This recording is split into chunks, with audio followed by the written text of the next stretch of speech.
Sejam muito bem-vindos ao nosso Hemato Talks, as nossas conversas.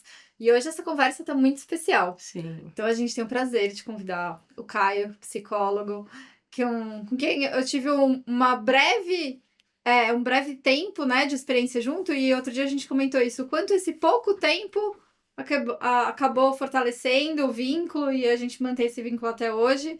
E eu sou muito feliz, realmente, de ter esse contato com você, Caio. Então vamos abrir a nossa conversa.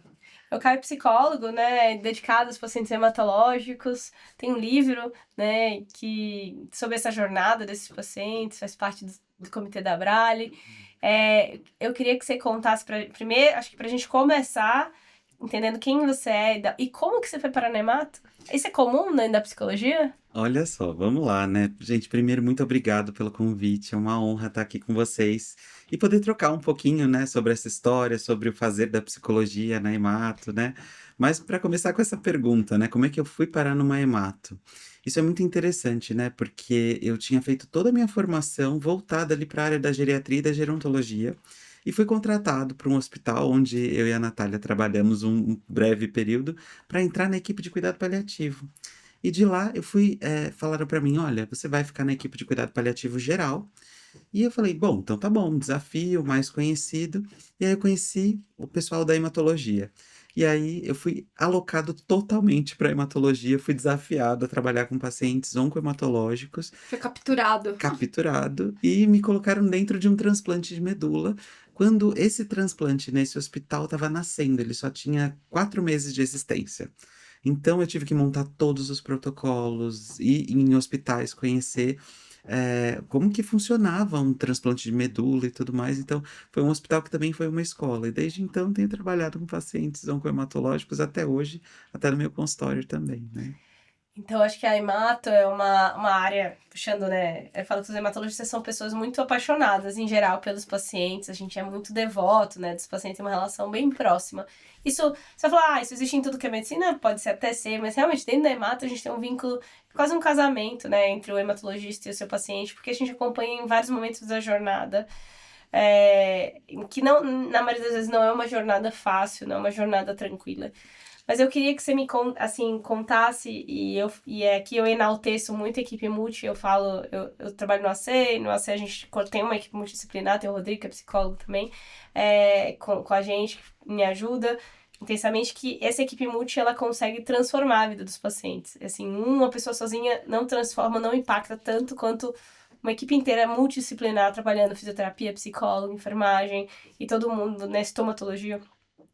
Mas aí eu vou te trazer hoje, eu tenho um paciente, ele acabou de ser diagnosticado com linfoma não Hodgkin, linfoma de Burkitt, um caos, né, extremamente agressivo, aquele paciente a gente fala, eu e a Natália, ele foi abduzido da vida dele, tava lá, fazendo as coisas normais, tá com uma doença extremamente aguda, seja um linfoma, podia ser um Burkitt, podia ser uma leucemia mieloide aguda, foi abduzido da vida dele e jogado em um quarto no hospital. E, obviamente, tem mil coisas, né? Então, aí tem a gente, como uma equipe médica, bombardeando essa pessoa com todas as informações que ele tem que fazer, o que ele tem que fazer, o que ele pode comer, o que ele não pode comer. Invadindo a vida dele.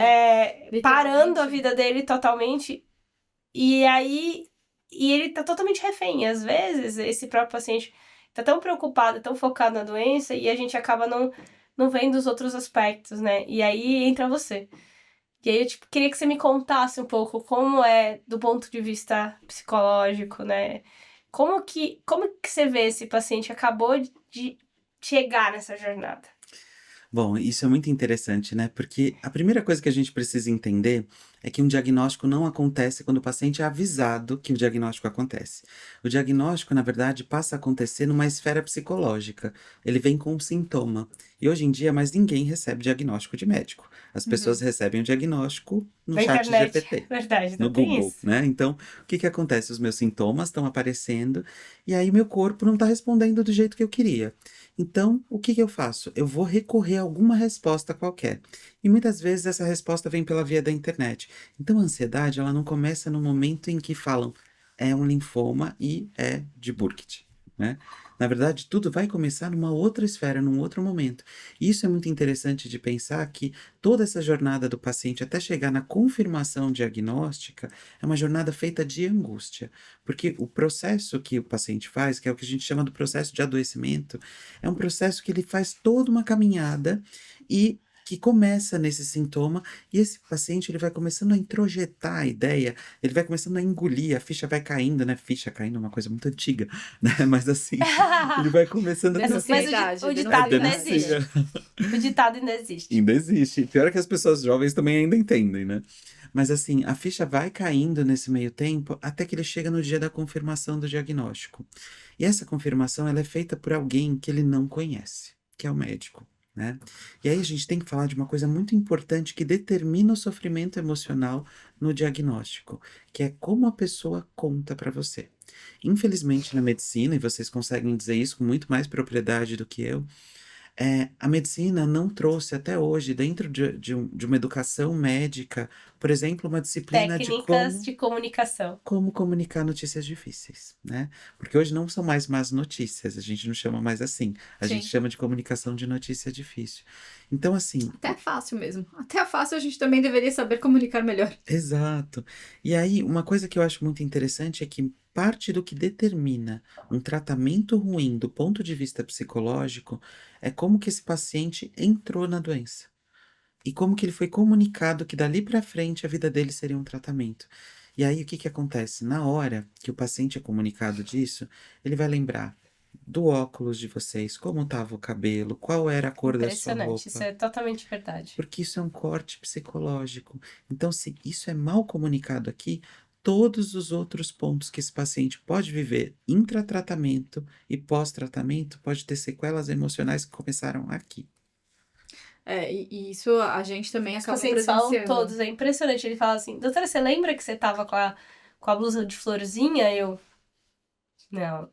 Que eu Você lembro lembra aquilo que que eu você lembro me tanto falou. daquela sua blusa de florzinha? Tem uma paciente que falou isso. Aí eu falei, nossa, eu nem lembrava dessa blusa, né? Ou então ela fala, eu lembro como tava o dia naquele dia, a janela, tava chovendo.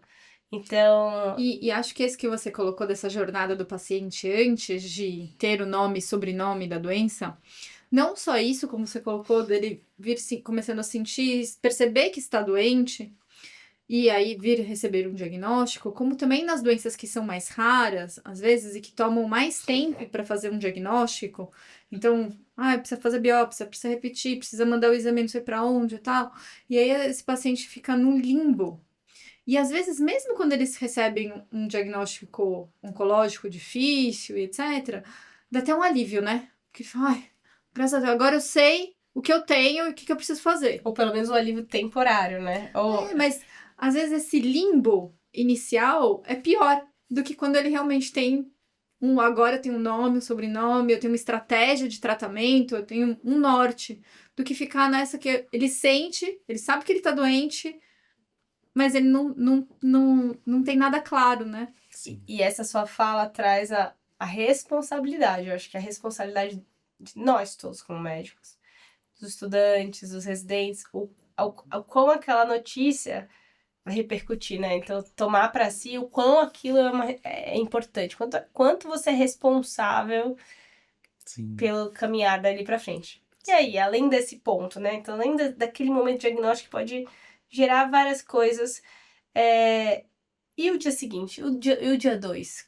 Como é que começa o dia 2? Então, exatamente. O que determina o dia 2 é como tudo começou. E isso é muito interessante porque também vai dar a história de cada paciente. Todos nós, a gente tem uma espécie de um arquivo mental. É como se ele fosse aqueles arquivos antigos que tinham aquelas gavetonas com várias pastinhas, né? A gente tem isso também, porque cada um de nós, nós três aqui repertório, nessa né? mesa, né? A gente tem um repertório, a gente tem uma ideia do que é câncer. O câncer para a Natália é uma coisa, o câncer para você é uma coisa, o câncer para mim é outra coisa.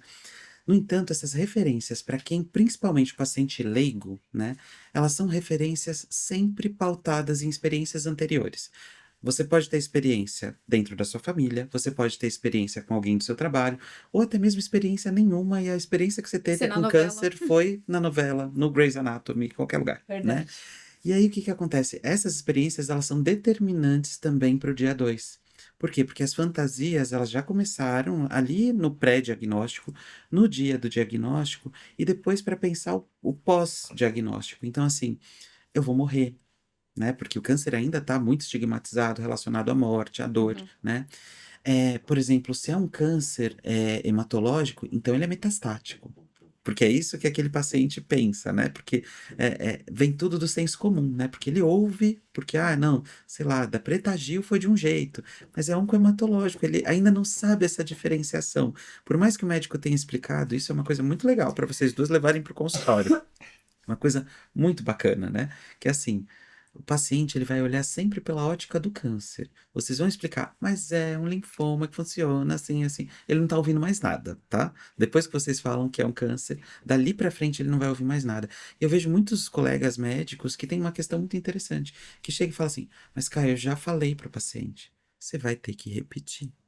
E repetir, como até Freud, né, tem um texto super antigo, que é um dos textos bases da psicanálise, né, que o nome do texto é repetir, recordar e elaborar.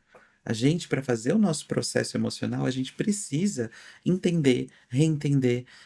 A ficha para cair, às vezes ela precisa ter uma forcinha. Então, o dia 2 ele é determinado por essas experiências. Ele vai precisar entender de novo aquilo que ele ainda não conseguiu escutar numa primeira consulta. Então, o dia 2, o dia 3, até o início do tratamento, porque tem vários marcos, né? Até aquele momento, por exemplo, sei lá, do paciente que tem uma recidiva e aí ele vira um candidato a transplante. E aí a gente também está falando de uma coisa muito parecida com o dia do diagnóstico, que é o dia do rediagnóstico. Porque quando ele é comunicado, por exemplo, que ele tem que fazer um transplante, é como se tudo tivesse caindo de novo, como caiu no primeiro Uhum. dia, só que agora é pior. E isso também é verdade quando o primeiro tratamento não é bem sucedido, né? É como se voltasse tudo naquele primeiro dia. Ou, olha, o primeiro tratamento não, a gente vai precisar de um segundo ou um terceiro tratamento que envolve transplante, terapia celular, etc. Então, ele recobre é outra quebra, né, no tempo. É uma outra quebra, e normalmente todos os pacientes que eu já atendi aí na minha carreira relatam que é pior. Por quê? Porque eles trazem a seguinte concepção: o meu corpo, quando eu entrei para o primeiro tratamento, era um. Agora eu não sei se meu corpo aguenta. E acho que uma Né? das coisas, igual você estava brincando do arquivo, é que agora ele tem uma experiência própria e que não é boa, né? Porque assim, se ele tá retratando, tá precisando ir para uma outra linha de tratamento, para ele, poxa, aquela não funcionou nada, né? Agora eu vou precisar ter uma outra. Não acabou aquela Exato. jornada. Porque ele tem um senso de insuficiência. Uhum. Então, por exemplo, se não deu certo da primeira vez, ou se tem ali alguma doença que, enfim, né? O primeiro protocolo de tratamento não deu certo. Então, agora eu vou ter que passar por isso tudo de novo. E pior, com uma proposta que ou dá certo ou eu vou morrer, ou não dá certo. Né? Porque assim, o transplante de medula, por exemplo, ele tem aquela proposta que é o sudden death, né? Ou dá certo ou não dá certo, né? E isso é uma coisa muito assustadora que entra num rol, por exemplo, de atendimentos psicológicos em caráter de emergência. E é isso que eu acho muito interessante, né? Que o psicólogo que trabalha com oncohematologia, principalmente dentro de transplante, por exemplo, né?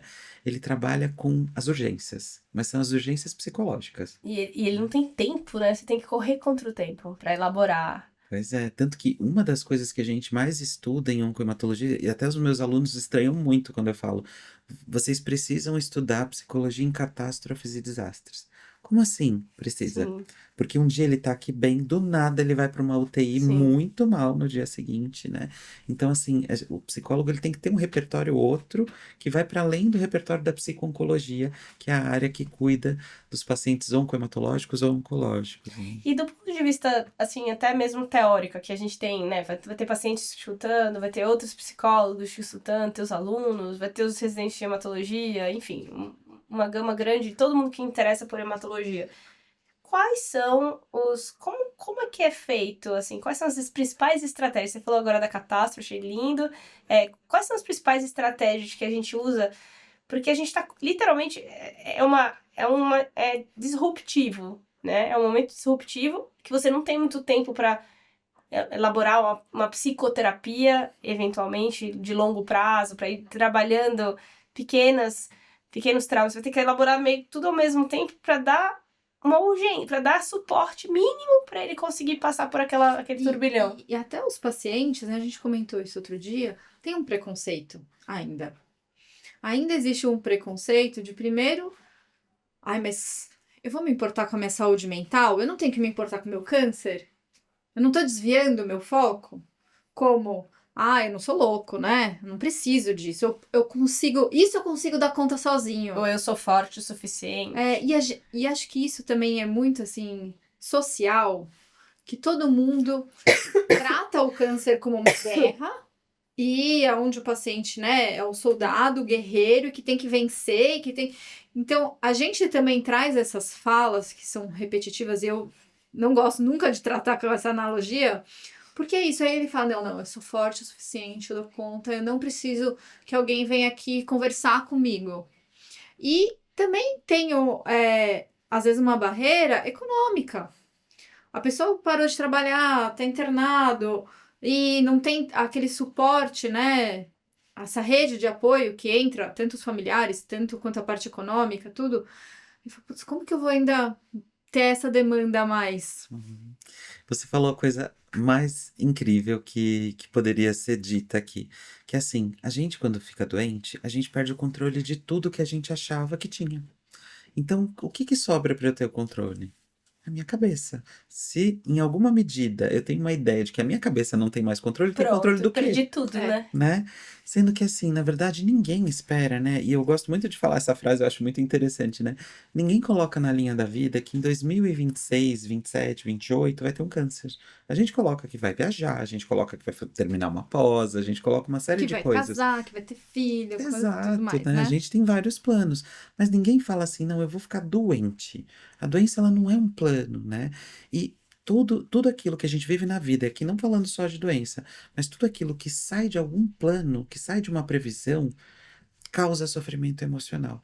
Por isso que é tão importante que vocês, como médicas, que todo mundo que estiver escutando a gente, né, principalmente médicos, entendam o seguinte: é, é importante dizer para o paciente assim: tudo está saindo do controle, mas tem pessoas que podem tratar das coisas que estão saindo do controle. Tem dias que você não vai estar bem, e não estar bem faz parte desse Tá tudo processo, bem, né? né? Ainda tá Exato. tudo E bem. tem um profissional que está aqui para tratar exatamente disso, porque você não planejou ter câncer. Uhum. Então essa quebra ela é muito importante. E quando os profissionais de saúde estão dentro de uma mesma linha de contato e falando uma mesma língua, o paciente ele adere melhor a uma psicoterapia. Por exemplo, vocês talvez já tenham passado por muitas coisas na vida, mas tem um médico que vende a cura, que vende o diagnóstico, que vende, né? E assim, com aquela fala muito Eloquente, invasiva, né? Às vezes. não invasiva, dizendo assim, não precisa de mais ninguém. É só medicina, vamos fazer, e vamos com essa coisa bélica, vamos lutar contra, vamos não sei o quê. Não, o bom médico, ele tem no bolso uma boa nutri, um bom psicólogo, aqui tem um bom infecto, aqui tem um bom dermato, né? Por exemplo, quem é transplantador, gente, pelo amor de Deus, às vezes de VHD, de intestino, de pele, você tem que chamar gente de fora, porque tem muitas coisas que são importantes de, Sim. né? Então, assim, eu acho que o bom hemato, né, e eu acho que isso vale como um recado, na verdade, né?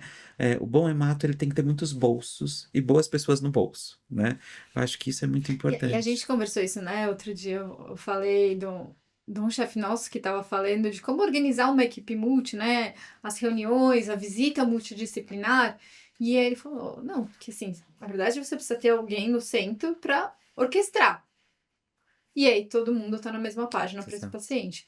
Porque se não fica, mesmo que você tenha uma equipe multidisciplinar, se ela não for unida e ficar segregada, Não é uma equipe multi, né? não funciona. Então, eu tenho acesso a todos os profissionais. Mas aí o psicólogo vai no horário dele, passa, resolve as coisas dele e nem viu se esse paciente teve febre ou se ele vai mudar o tratamento, tal, ou o fisioterapeuta também. Então, você acaba tendo uma equipe segregada que não funciona. E eu falo muito, a gente tem uma reunião multidisciplinar toda quarta-feira, em que as dores, por exemplo, do médico não são as mesmas dores da enfermagem. não são as mesmas dores da psicologia. Cada um tá com uma dificuldade, por exemplo, num caso muito difícil.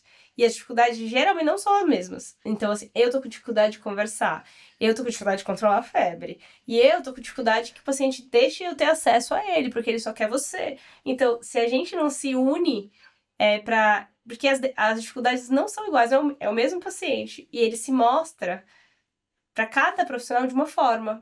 E ele expressa a dificuldade que ele tem de formas diferentes para cada um dos profissionais, né? Uhum. Então, eu concordo plenamente com os bolsos, né? Eu acho que, inclusive, tratar as dores infecciosas, oncológicas, emocionais, simultaneamente, é o que faz o tratamento deslanchar, né? Na verdade. Exato, não, e é isso que vocês estão falando.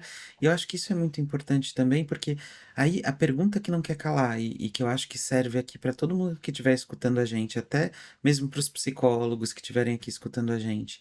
Gente, não é qualquer psicólogo também. Tá? Então, assim, não é a psicóloga boazinha, não serve, né?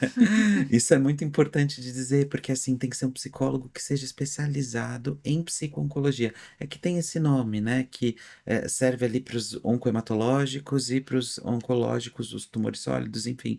Porque a psicologia, quando fala da questão do câncer, tenta olhar a partir da ótica do paciente que só recebe a notícia de um câncer. Ele não importa de que ordem vem, né? Claro que mais para frente vai importar e tudo mais, né? Mas para o psicólogo, principalmente para os profissionais de saúde mental, a gente olha a partir dessa ótica, mas para quem é da equipe multi, tem que ter isso que você falou. Por exemplo, não adianta o psicólogo entrar e ele não saber o que estava acontecendo ali naquele cenário. Ele tem que saber que se mudou de tratamento, Sim. tem que saber quando está perto da pega da medula, por exemplo. Por quê? Porque a ansiedade para essa medula pegar, a gente que tem que Aquele segurar esse dia. samba, entendeu? E é um samba difícil de segurar, porque, não, todo mundo faz, né, Aposta. aposta, o bolão da medula, por exemplo. E o paciente, o bolo, ele fica na expectativa. E quem cuida dessa expectativa? É. Tanto que eu falo que o bom psico-oncologista, né, que é o psicólogo formado para isso, ele é o único que não entra na aposta. Porque o paciente tem que ter aquela figura como alguém que vai falar assim: e se vier depois, Caio? Sim. E se vier antes? E se eu tiver um problema, né? Então, assim, a gente trabalha muito com essa sintonia fina das coisas. Por isso que é importante um psicólogo especializado que entra também naquilo que você falou. É um psicólogo que não vai dar para fazer aquela psicoterapia, que vai ter aquela duração e tudo mais, né? Enfim, que a gente vê no consultório, né? Mas ao mesmo tempo tem uma outra coisa que é muito importante que amarra um bom cuidado dentro de um centro oncohematológico. Isso é uma coisa que me arrepia, mas não dá para ver daqui porque eu tô de Blazer. blazer. Mas assim, o psicólogo que começa, ele tem que ser, né? Isso não só na minha opinião, mas nos melhores centros que a gente vê, que isso assim, é o top do cuidado, né? É o mesmo psicólogo que faz o pré-transplante, porque ele está vinculando aqui, isso falando de transplante, tá? Pré-transplante, intra, pós e survivor. É o mesmo. Se esse cara fica até o fim, o sucesso do tratamento do paciente é garantido. Tanto que assim, por que o médico é o mesmo desde o começo, né? Sim. Por que os outros profissionais, tipo a enfermeira navegadora, tem que estar aqui o tempo inteiro. Então, assim, isso dá liga pro tratamento Isso também. dá segurança, né? Também, assim, dá Sim. continência, né? Exato. E até no transplante, a gente vive muito isso na BB, na C, com certeza também, em outros lugares. A gente recebe os pacientes, né? Então a gente pega o bonde andando, tanto na parte médica quanto na parte psicológica. E muitas vezes, acho que você mais ainda, vai pegar um paciente que muitas vezes nunca nem foi avaliado. Exato. E aí ele chega para transplantar. Então você conseguir ali rapidamente acessar todo aquele arquivo dele, abrir todas as pastas, reler, né, para então começar um outro processo que é totalmente diferente do que ele viveu, Sim. que é muito desafiador e a gente tem um tempo muito curto, né? Exato. Não, isso que você está falando é muito importante porque é normalmente o que acontece. Aqui eu falei do mundo dos sonhos, né? É. Mas é normalmente o que acontece. E parte da avaliação psicológica é fazer o resgate de todas as outras coisas que aconteceram antes. Por exemplo, parte de uma avaliação de um paciente que está saindo do transplante, eu estou conhecendo ele agora. Vamos supor que ele está indo para mim no ambulatório lá de Survivor, sei lá, né? É, é muito importante que, assim, uma das primeiras perguntas da avaliação é: como que isso tudo começou? Uhum. Como você recebeu esse diagnóstico? Com quem você estava no dia? A gente faz esse passeio, mas ele tem um caráter muito de remediar, o que não é o ideal, Sim. né? O ideal seria se ele fosse acompanhado desde o começo, para ele não chegar emocionalmente desestabilizado aqui no final. Porque é muito interessante ver os resultados dos tratamentos, né?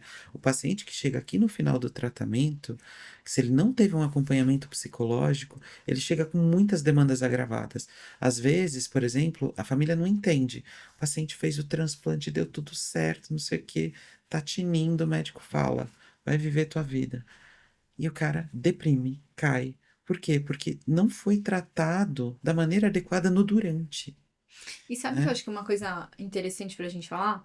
Porque no começo, a gente falou aqui de doenças às vezes muito graves, o Burkitt, a leucemia aguda, que vai ficar muito tempo internado, que a gente sabe que essa jornada é longa e tal. Mas aí tem, ó, um linfoma de Hodgkin, de, de bom prognóstico e que a gente vai fazer pouco tempo de quimioterapia.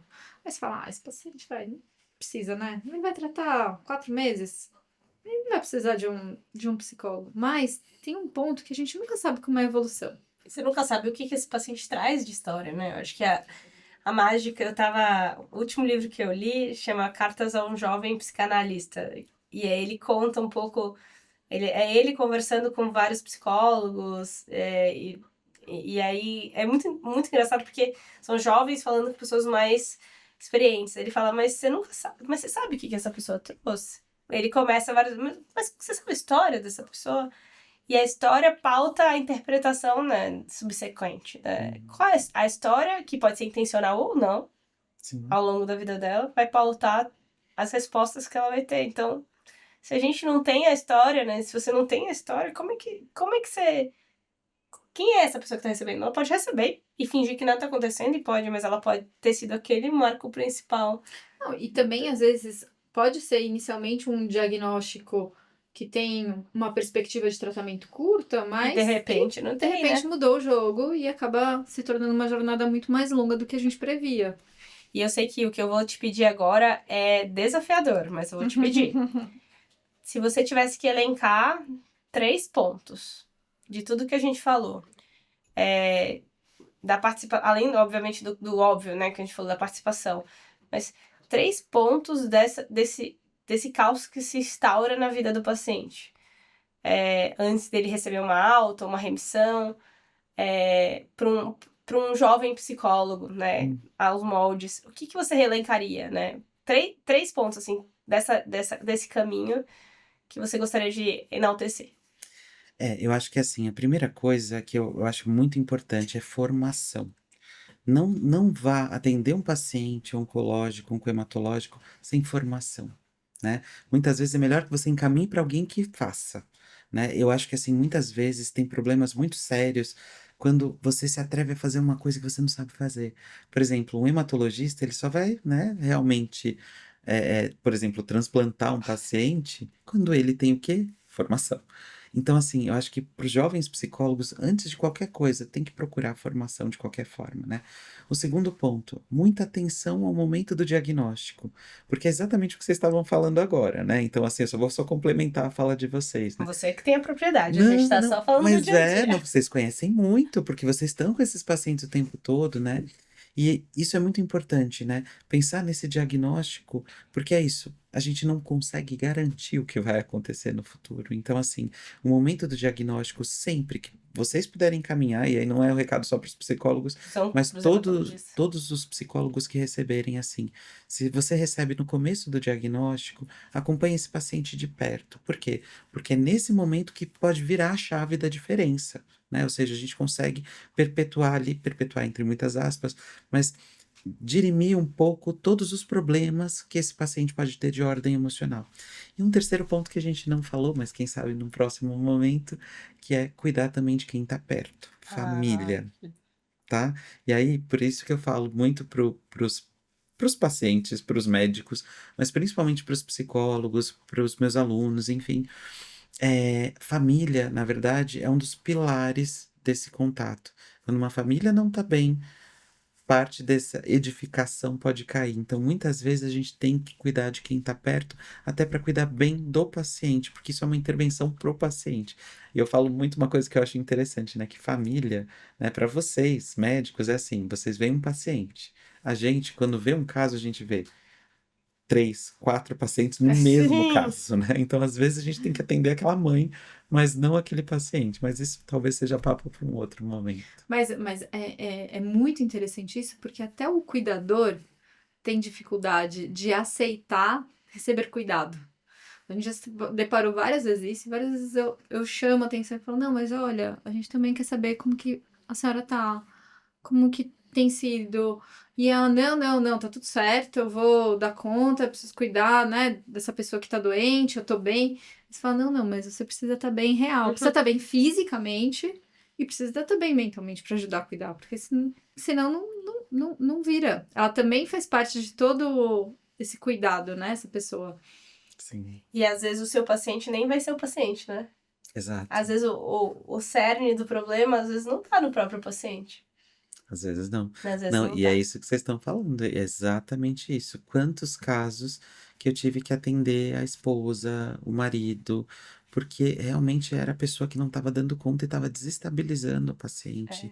E assim, exatamente isso, né? Nessa coisa do eu tenho que estar forte, eles tentam engatar uma primeira para dar conta, só que assim, o paciente saca, né? Ele olha no olho e ele fala: minha mãe não tá igual, né? Sim. Meu marido não tá igual, minha filha não tá igual.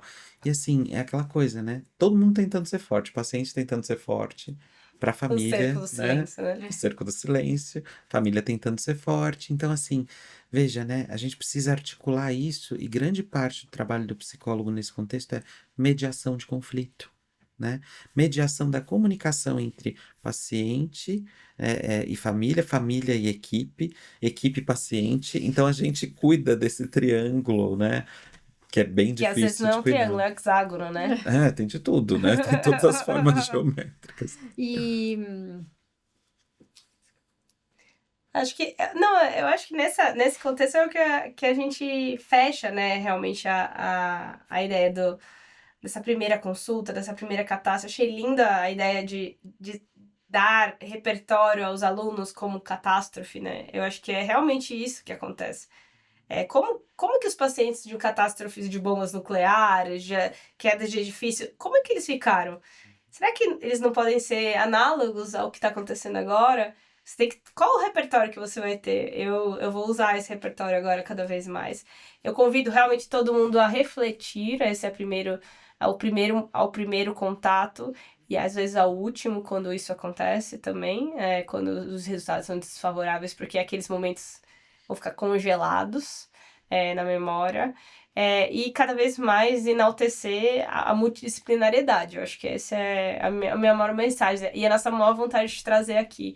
Engajar outras pessoas a participarem ativamente. Serem corresponsáveis. Uma das coisas que eu sempre falo na multi é que todo mundo é corresponsável.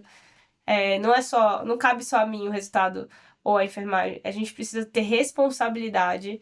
Eu não tô só passando ali. Eu sou responsável por aquele paciente também. Acho que é isso que eu queria deixar de mensagem. Convidar todos para dúvidas, sugestões, comentários. E te agradecer enormemente por esse café. Obrigado. obrigada. Eu que agradeço, gente. Muito obrigado. Obrigado a todo mundo aí também que escutou e espero que a gente se encontre em outros Outros vínculos. momentos.